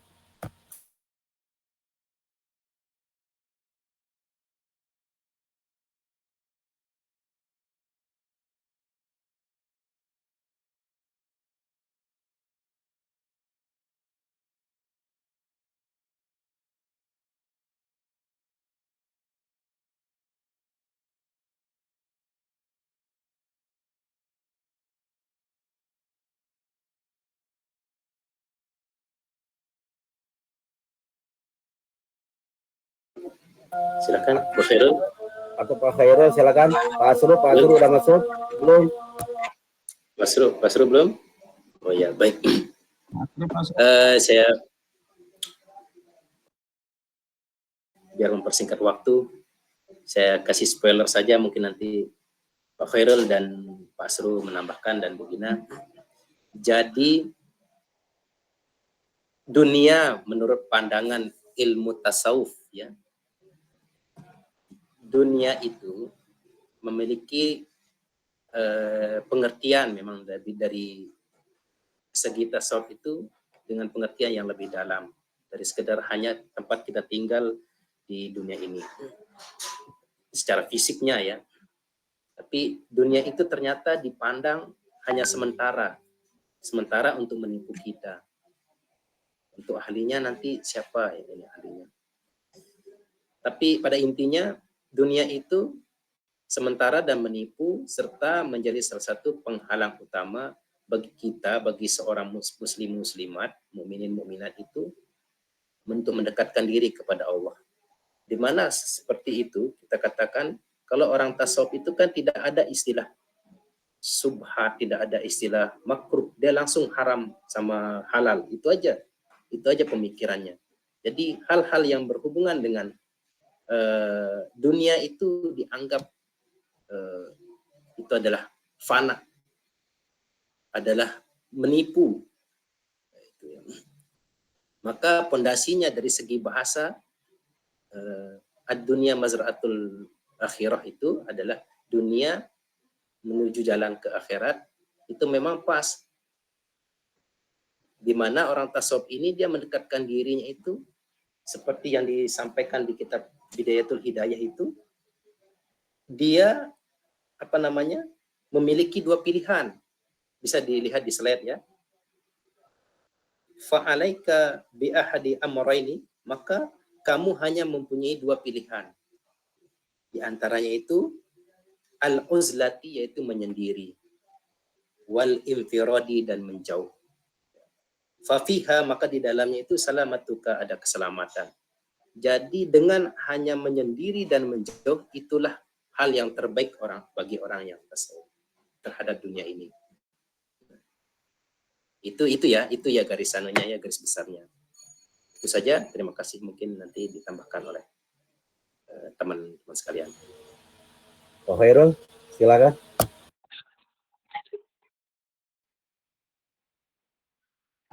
Pak Asru mungkin. Gini loh ya. Lebih pertanyaan biar lebih jelas dari teman yang menjawab. Dunia yang saya tanya itu dunia seperti apa? Misalkan kayak gini. Jadi misalkan dalam urusan seorang guru tadi kan harus mengarahkan muridnya, jangan sampai muridnya itu belajar untuk orientasi dunia gitu. Nah, yang saya tanyakan dari pengertian dunia itu yang seperti apa? Maksud saya gini, kan misalkan kalau di sekolahan, kayak misalkan orang belajar dengar dan sebagainya kayak gitu. Nah, kayak gitu itu termasuk dunia Pak? Enggak. Dunia yang dilarang. Eh mungkin juga ada sebuah hadis sih. Kalau nanti salah mohon untuk dibetulkan. Nabi kan juga pernah bersabda itu ada hubud dunia, roksul khotiatin itu kalau nggak salah. Cinta dunia itu adalah pangkal dari segala kerusakan atau kesalahan. Nah, itu dunia seperti itu kayaknya dunia yang ada di dalam hadis Nabi itu kayak mirip dengan dunia yang dibahas di dalam ilmu tasawuf. Nah, yang saya tanyakan itu dunia itu dunianya seperti apa? Bukan maksudnya yang dikatakan dunia itu gimana ya istilahnya itu? Pokoknya misalkan ginilah, kita itu juga butuh uang gitu kan. Pasti kita butuh uang. Tapi uang mana yang uang itu yang kategori dunia? Maksudnya yang nggak boleh dicintai atau yang jadi orientasi kita hidup di sini gitu. Di sini ini gitu. Ya, mohon Jadi- untuk penjelasan. Jadi maksudnya pengertian seorang guru mengajarkan kecintaan dunia menurut tasawuf kepada muridnya, begitu Pak Irfan? Kan di tasawuf itu kan banyak Pak istilah dunia itu, sampai ada kitab yang nukil hadis Nabi itu dunia syukur khotiatin. Oh Saya iya. tanyakan itu definisi bukan dunia tempat tinggal kita itu, bukan kan ada amal dunia amal akhirat gitu kan. Nah Iya, itu dunia itu iya. seperti apa? Baik, saya akan menambahkan untuk dari Pak Irfan ya, dari jawaban Pak Budi tadi. Jadi dalam pandangan tasawuf, kecintaan terhadap dunia itu atau hubud dunia dianggap sebagai penghalang utama bagi seorang hamba untuk mencapai ma'rifatullah, pengenalan hakiki terhadap Allah. Itu ya dari para sufi mungkin. Jadi dalam tanggapan ini memandang dunia bukan sebagai sesuatu yang mutlak atau jahat, tetapi berbahaya jika dicintai secara berlebihan. Jadi dunia itu dicintai boleh, tapi jangan berlebihan, gitu mungkin Pak. Jadi karena dunia itu adalah satu perbuatan, atau mengejar dunia itu adalah salah satu perbuatan yang dibenci Allah untuk lebih mendekatkan diri kepada Allah, ya. Jadi dalam keterangan, jadi Imam Ghazali itu jadi menyatakan dunia hanya tempat ujian, bukan tempat tinggal abadi. Dunia diciptakan sebagai ladang amal untuk menanam kebaikan demi kehidupan akhirat. Itu dunia, ya, kalau hidup di dunia. Jadi dalam suatu buah keterangan, ketahuilah bahwa dunia ini adalah musuh Allah. Dan dunia juga adalah musuh bagi para walinya. Cinta dunia. Pak Absul udah masuk? Pak Dasep, mohon maaf. Ya. Mungkin yang dimaksud Pak Irfan itu dunia yang seperti apa gitu loh.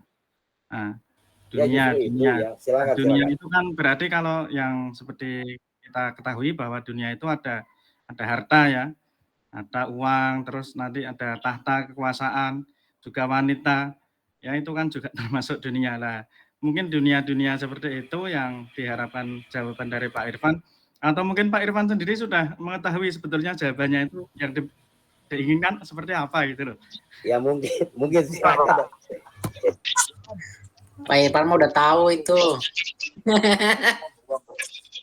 Silakan Pak Irfan untuk ungkapkan saja. Itu kan yang pas dulu belajar ilmu mantik itu kan yang namanya pengertian itu kan harus damai, harus manek gitu loh.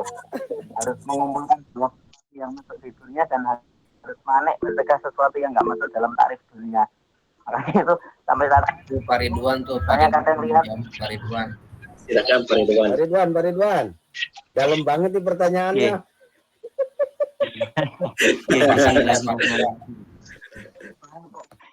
Jadi dunia itu, dunia yang dimaksud ya termasuk dalam hadis Nabi ataupun dalam kajian ilmu tasawuf, dunia itu maksudnya adalah segala sesuatu yang melalaikan dari Allah, segala sesuatu yang melalaikan Allah. Jadi misalkan thalibul ilmi dilarang untuk mencari ilmu tujuannya untuk dunia, maksudnya dilarang mencari ilmu yang tujuannya itu melalaikan Allah, misalkan untuk sombong, pamer, dan sebagainya. Kalau misalkan seseorang dilarang mencintai dunia, maksudnya adalah dilarang mencintai sesuatu yang melalaikan Allah. Seperti mencintai harta yang harta itu digunakan untuk foya-foya saja, tidak disedekahkan, tidak digunakan untuk amal kebaikan, dan sebagainya. Demikian.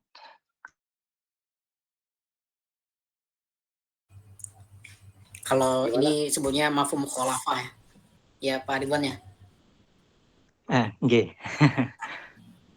Gimana Pak Irfan? Atau kami persilakan kepada Baik. Bapak dosen. Bapak dosen untuk lebih menjelaskannya kembali. Silakan. Punten Bapak.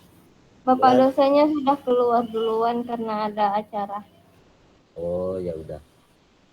Gimana? Tuh, Semuanya? Pak Soim, monggo. Pak Soim, monggo Pak Soim. Aduh, masya Allah, bagus, wah mantap D1, masya Allah. Pak Toto belum ada suaranya ini. Ini pertanyaannya dalam sekali Pak Irfan nih, Pak Asru. Ya, dari tadi kemana aja Pak Asru? Udah dalam Pak. Wah. Ini tas Tadi saya nyimak. ini. Harus dengan almarhum. Pasru, monggo. Pertanyaannya apa ya? Baru datang. Pertanyaannya, dunia seperti apa yang Pengertian dunia. Cinta dunia ya? Ya, pengertian cinta dunia. Ya itu. Silakan Pak Asru. Cinta dunia. Secara rinci ya. Cinta dunia merupakan asik. Sikap terlalu mencintai hal-hal duniawi secara berlebihan ya. Mungkin hal-hal duniawi yang dimaksud itu seperti harta, jabatan, kekuasaan. Jadi bukan yang dimaksud itu dunia tempat tinggal kita, dunia kayak dunia dan akhirat. Ya, mencintai hal-hal seperti harta, jabatan, kekuasaan, popularitas dan ya kenikmatan hidup mungkin hingga asbab dari cinta dunia itu ini menyebabkan kita melupakan tujuan akhir dari kehidupan yaitu akhirat ya, mungkin seperti itu yang dimaksud cinta dunia yang terlarang, berlebihan mencintai hal-hal yang seperti itu sehingga melalaikan kita, membuat kita lupa tujuan atau bahwa kita di dunia ini sementara, ada akhirat yang menjadi tujuan kita ya, mungkin seperti itu.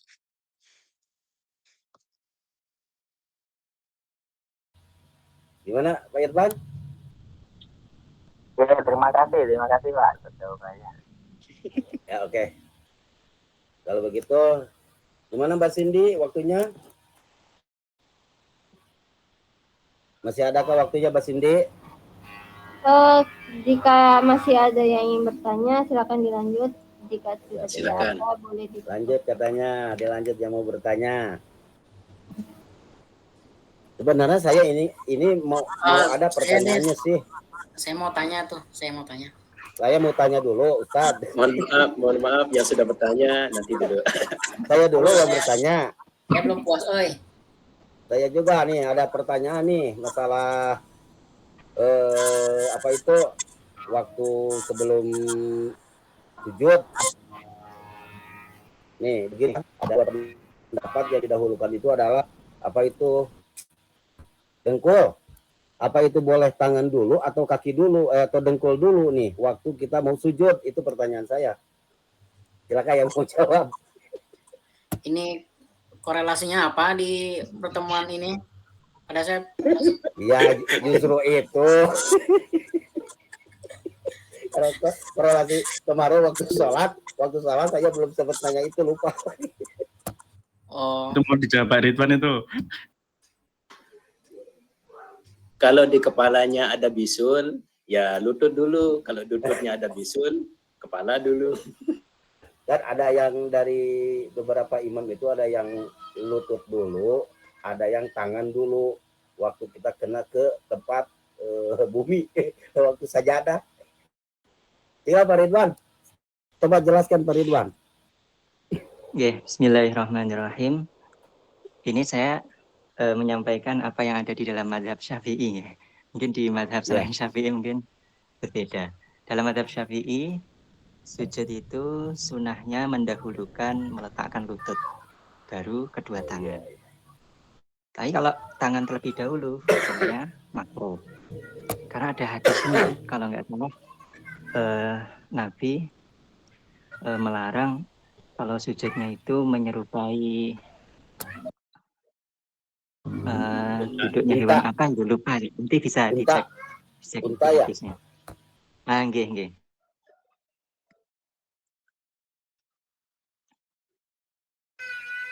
Oke, terima kasih. Jadi yang didahulukan adalah lutut ya, Pak Ridwan. Masya Allah, terima kasih. Jadi nggak ragu di hati. Silakan yang mau bertanya lagi. Bu Rahmatul Uya, Bu Bulan. Saya boleh nggak Pak Asep? Jangan, udah tadi. Pertanyaannya dalam. Silakan Pak Saim, silakan. Mau bertanya silakan. Oh enggak, Pak Toto dulu. Ya monggo. Wa siruna ala anfusihim walau kana bihim khososo.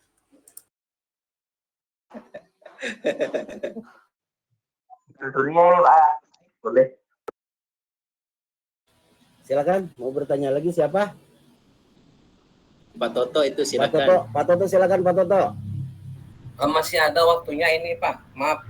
Insya Allah ada, insya Allah ada. Insya Allah ada.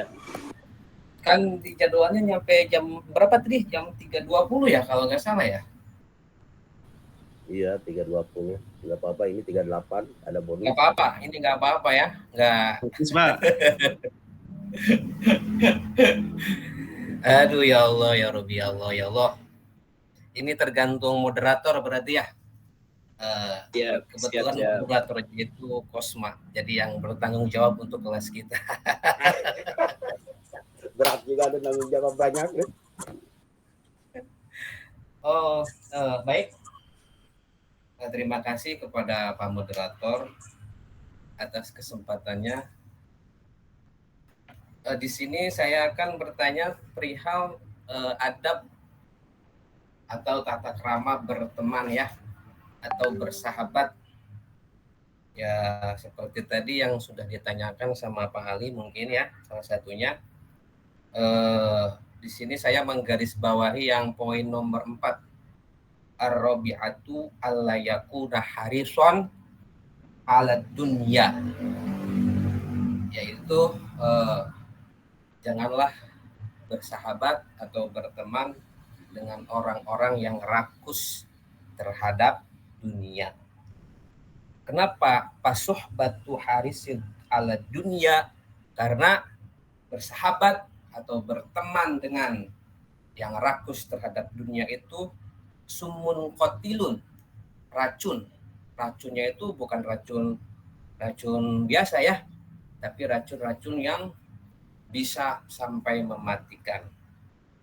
Singkatnya, saya bertanya tentang redaksi atau kalimat dalam kitab Bidayatul Hidayah karangan Imam Ibnu Al-Ghazali, wa mujalisatu harisi tazidu biharsika wa mujalisatu jahidi tazidu bijuhdaka. Itu redaksi itu saya minta penjelasan secara detail maksud daripada redaksi kalimat pamujalasatu al-harisi tajidu biharsika. Kita berteman atau duduk bersama orang yang rakus terhadap dunia, maka kita otomatis secara tidak langsung akan terbawa rakus terhadap dunia. Kemudian wa mujalasatu jahidi tajidu bijuhdaka, dan ketika kita duduk bersama, berteman, bersahabat dengan orang yang juhud, maka itu akan menambah, kita akan terbawa juhud. Nah, maksud juhud dalam kitab Bidayatul Hidayah ini apa? Mohon penjelasannya kepada rekan-rekan semua. Terima kasih. Silakan mau menanggapi Pak Budi, Pak Azru, Pak Hairul, Bagina.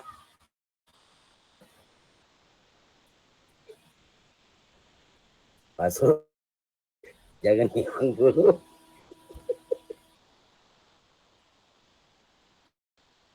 Atau mungkin yang lain mau menanggapi Pak Saim atau Pak Irfan, silakan. Ya silakan. Tadi dulu saya masih chat. Ya.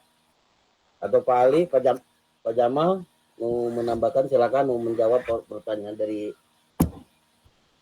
Pak Toto.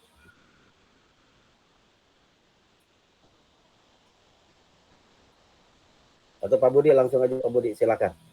Setelah ini Pak Budi selesai, kita tutup.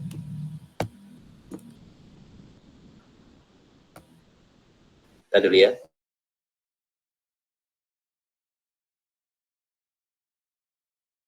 Mungkin sedikit makna zuhud dalam ya, silakan Pak Asru. Ya, beri kesempatan kali yang tazidu fi zuhdika akan apa itu?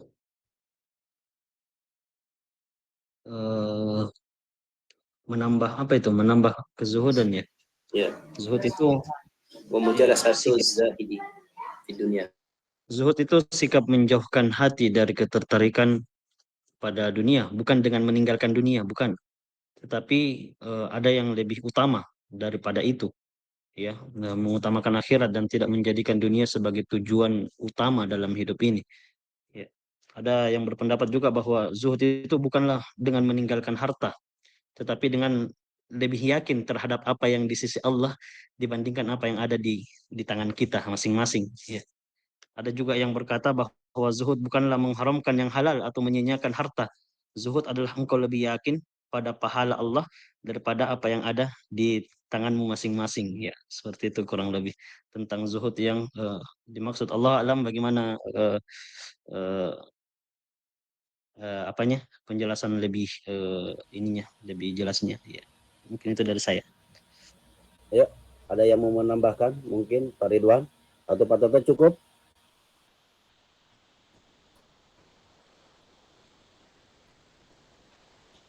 Gimana Pak Toto? Kalau tadi apa? Bukan apa namanya? Juhud di sini tidak mesti orang yang meninggalkan dunia gitu ya? Ya, kata Pak Asri begitu. Tapi ada hal yang lebih utama, ya, yang harus diutamakan, ya, gitu. Yang berarti meninggalkan dunia. Akhirat gitu ya? Ya. Jadi bukan orang-orang yang suka menyepi di hutan gitu ya, yang pakaiannya compang-camping, apa namanya, yang benar-benar menjauhi dunia gitu ya, bukan yang seperti itu juhud di sini ya. Iya Pak, bukan Pak, karena kita itu hidup harus seimbang Pak.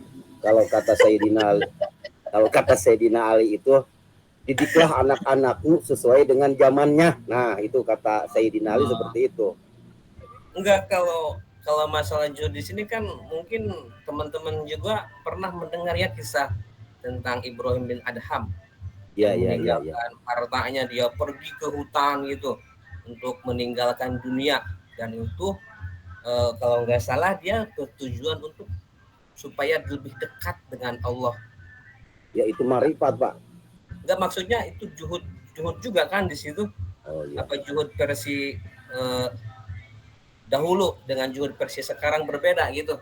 Ada juhud Ustadz Saim tradisional. Ustadz Saim gitu. Jelaskan. Modern gitu.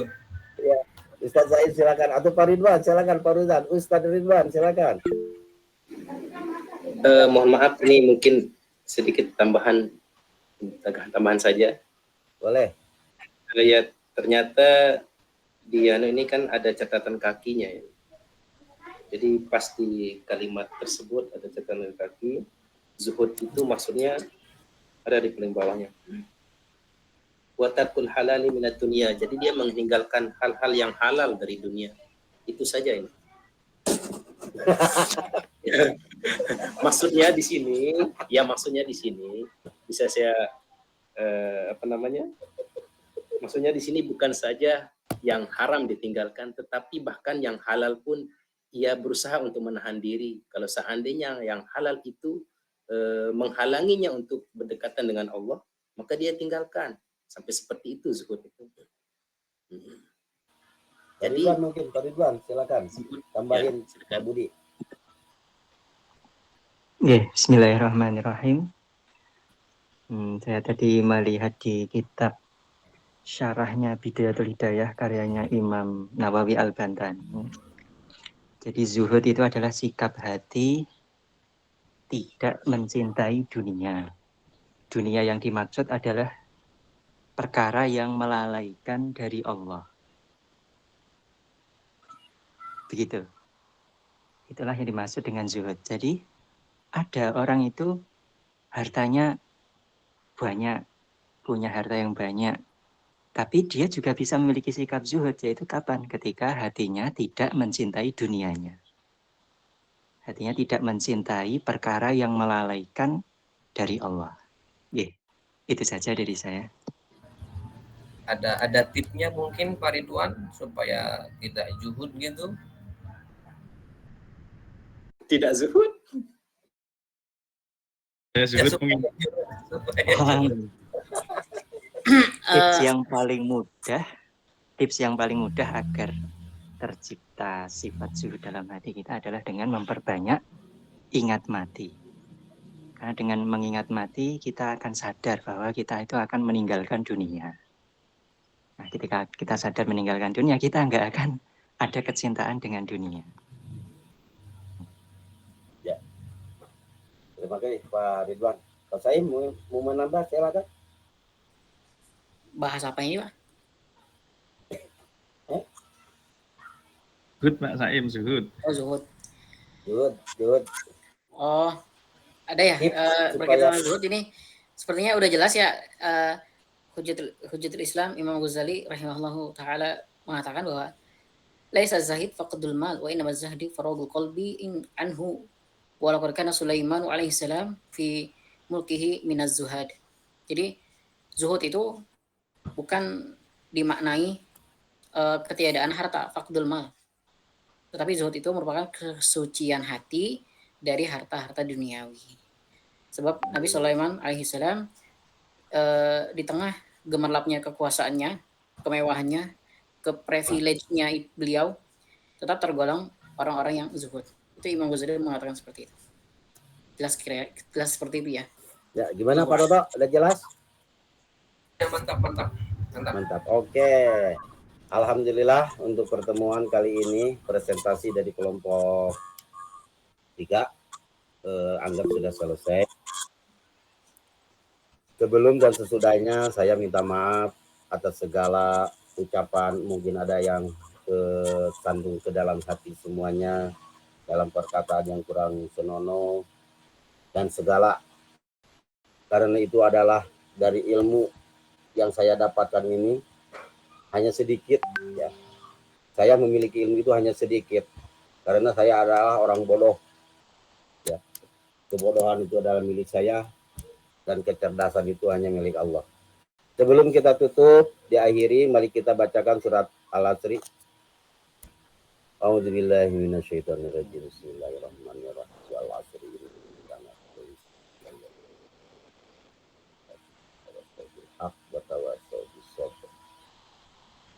Demikianlah, wabillahi taufiq wal hidayah. Wassalamualaikum warahmatullahi wabarakatuh.